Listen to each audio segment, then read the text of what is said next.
The Lion and Albert by Marriott, Edgar. There's a famous seaside town called Blackpool that's known for fresh air and fun, and Mr. and Mrs. Ramsbottom went there with Albert, their son. A grand little lad were young Albert, all dressed in his best, quite a swell. He had a stick with a horse's head handle, the finest that Woolworths could sell.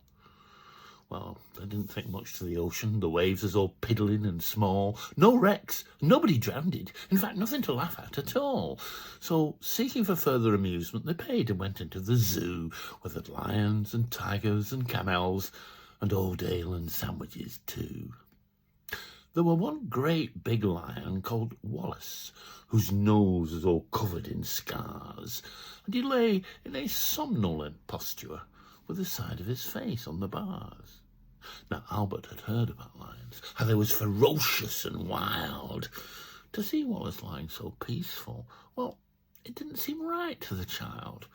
So straightway, the brave little fella, not showing a morsel of fear, took his stick with his horse's head handle and stuck it in Wallis's ear.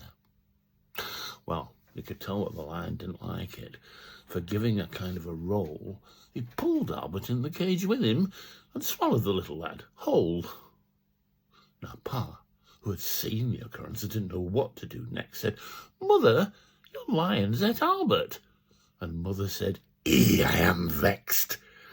So Mr. and Mrs. Ramsbottom, quite rightly, when all said and done, went to the animal keeper and told him the lion had eaten their son. Well, the keeper were quite nice about it. He said, "That's a dreadful mishap. Are you sure that it's your son he's eaten?" "I'm not sure," said Pa. "There's his cap." Well, the manager had to be summoned. He came and he said, "What's to do?" And Pa said, "Your lion's ate Albert, and him and his Sunday clothes too." Well, the manager wanted no trouble. He got out his purse straight away and said, "How much to settle the matter?" And Pa said, "What do you usually pay?" But Mother had grown quite awkward with thinking where Albert had gone, and said, "Nay, someone's got to be summoned." So that was decided upon. They went down to the police station, and in front of the magistrate chap, they told him what happened to Albert, and proved it by showing his cap. Well, the magistrate gave his opinion and said he thought no one's to blame, and I hope that Mr. and Mrs. Ramsbottom have further sons to their name. At that, Ma got proper blazing. "I'll thank you, sir, kindly," said she. "What, spend all my life raising children to feed bloody lions? Not me." Thank you.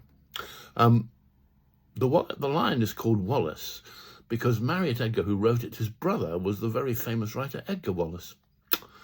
Things you learn.